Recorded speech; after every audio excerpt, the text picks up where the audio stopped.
आणि ऑनलाईन पण खूप हे केलेत ना तू कॉमेडी शो मध्ये बरंच असं काहीतरी मध्येच घुसून बिसून असं काहीतरी. हो अरे दॅट्स व्हेरी इंटरेस्टिंग.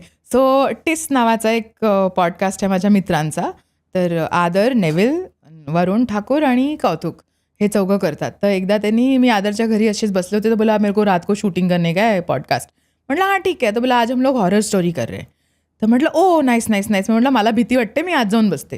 बोला अरे नाही सुन मी अंधार करणार आहे आणि मी या तिघांना सांगितलं नाही की तू घरी आहेस, तर तू एक काम कर, तू ना फक्त मागून जा, इकडनं तिकडे क्रॉस कर आणि तिकडनं इकडे क्रॉस कर, किंवा फक्त क्रॉस कर आणि खालून जा आणि परत क्रॉस कर, असं काहीतरी कर. तेव्हा तो झूमवर आहे, तो झूमवर आहे, त्याच्या एवढा त्याचा कॅमेरा आहे आणि तो बोला इधर से असं खाली क्रॉस कर आणि मग खालून परत जा आणि परत क्रॉस कर. सो इट्स व्हेरी मॅजिकल की आता परत असं मिस्टिरियस. हां. So I did it very quietly. आणि नेव्हिल शाह आहे तो खूप भित्रा आहे, खूप जास्त भित्रा आहे. तर तो घाबरला, तो बोला आदर तेरे पीछे कोई है.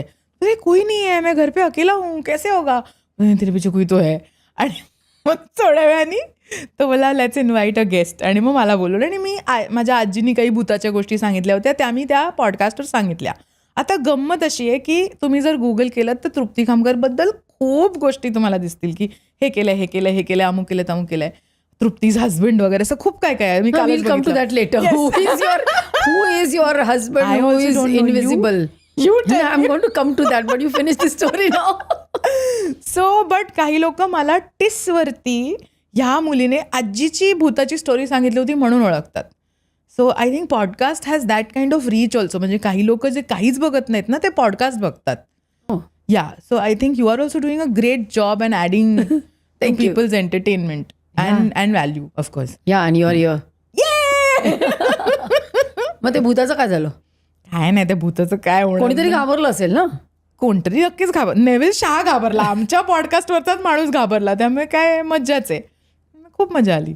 त्याला घाबरवायला मला आवडतं. तो एकदा असाही घाबरला होता की मी कुठेही झोपते आणि आम्ही चाललो होतो NH7 नावाचा जो फेस्टिवल होतो तिकडे, आम्ही मुंबईहून पुण्याला चाललो होतो आणि मी गाडी चालवत नसेल तर मी 3.5 सेकंदाला झोपते, मिनिटही नाही लावत मी. तर मी अशी झोपली होती, अशी. गाडी चालवताना नाही झोपत? अजिबात नाही. म्हणजे मी झोपेत असेल तरी मी नाही झोपत, अशी चालवते मी गाडी. मी ऍक्टर नसते तर ड्रायव्हर असते, हे मी जाहीर केलंय आता. पण तू रोल पण केलायस एकदा? हां, तो मी केलाय. कारण तर तो आदर ड्राईव्ह करत होता आणि नेव्हिल बसला तर आदर यार इसको उठाना यार, कैसा सोई है, ऐसा लग रहा है इसको मर्डर करके लेके जा रहे हैं. तो ऐसा लग रहा है तेरा मुंडी टूट गया है और ऐसा तू सोई आहे. म्हटलं तुला भीती वाटते म्हणून मी झोपायचं नाही, ह्याला काय अर्थ आहे. बट या सो खूप लोक घाबरतात पण मला. हो ते असं कळलेलं आहे. आता तू आवाज काढलेला आहेस, आवाजाचं काय करते तू? निरनिराळे डबिंग आणि नाही बघ काय आहे ना, मला गिफ्ट आहे, मला दादानी हे गिफ्ट दिलं. हे मी अजिबात म्हणणार नाही की हे माझं आहे, हे मला दिलेलं आहे. आणि खूप मजेदार गोष्ट आहे, त्याचा एक अनेक्डोट पण आहे की मी 2000 साली जेव्हा मी कॉलेजमध्ये होते आणि मग somehow I landed into Nirmal Pandey's clan आणि मग तो अंधायुग नावाचं नाटक करत होता आणि मी तिथे पोचले. आणि तिथे आमोद भट नावाचे एक आमचे म्युझिक टीचर आहेत, ज्यांच्याकडे मी अजूनही रियाज करायला जाते. He is one of the best voice teachers you can ever find in this world. खूप सुंदर, एका गाढवाकडनं ते गाणं गाऊन घेऊ शकतात, इतके चांगले टीचर आहेत ते. खूप पेशंट आहेत सगळं आहे. तर तेव्हा माझा आवाज ना खूप लहान पातळ होता की हां ठीक आहे हो जाएगा, हां एवढाच होता. आणि माझं पहिलं वाक्य त्या नाटकातलं होतं की महाराज मत दोहराय वो सह नाही पाऊंगी, हे जोरात ओरडून बोलायचे. ते बोलल्यावर आवाज फाटायचा.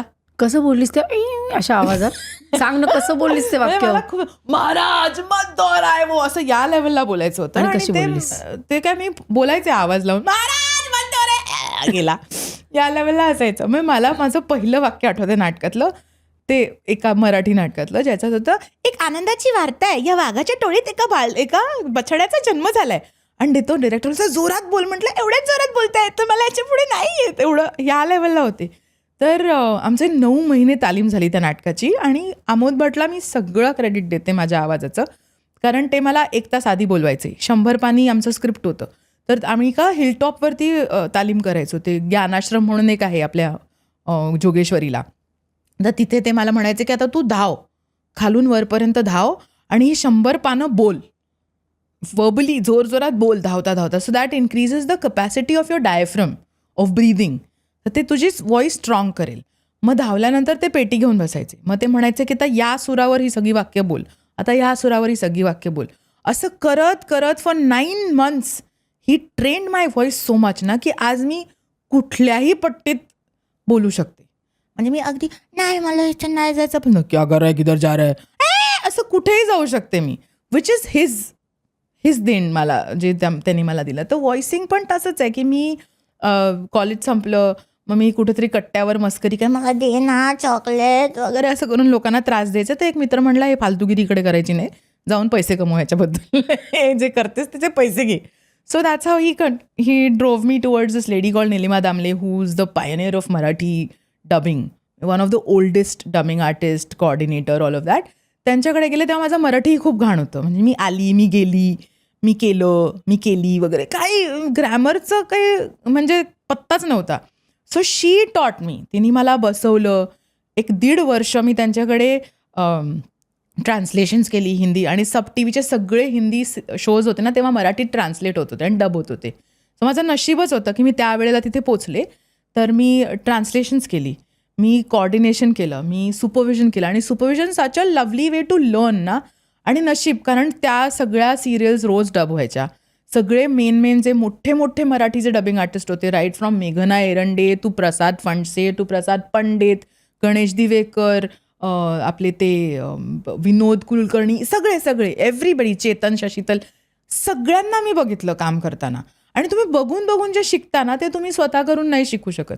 सो माझं नशीब खूप चांगलं होतं की मी त्यांना बघितलं, मी शिकले. 1.5 वर्ष फक्त तेवढंच केलं आणि त्याच्यानंतर मग डबिंगची माझी जर्नी सुरू झाली.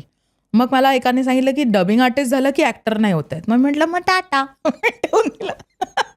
म्हटलं मी ॲक्टर आहे, मी व्हॉइस आर्टिस्ट नंतर आहे. I am an actor by profession first, मग मी सगळं आहे. तर मग मी हळूहळू डबिंगमधनं बाहेर निघाले. पण मी आता म्हणजे असं it's my parallel track, but I am not a hardcore dubbing artist. Like I am a comedian but I am not a hardcore comedian, I am an actor. ही क्लॅरिटी मला मिळाली तिकडे. ही क्लिप शेवटपर्यंत बघितल्याबद्दल खूप खूप धन्यवाद. संपूर्ण एपिसोड बघण्यासाठी खाली दिलेल्या लिंकवर क्लिक करा आणि सर्व काही चॅनलला सबस्क्राईब करायला विसरू नका.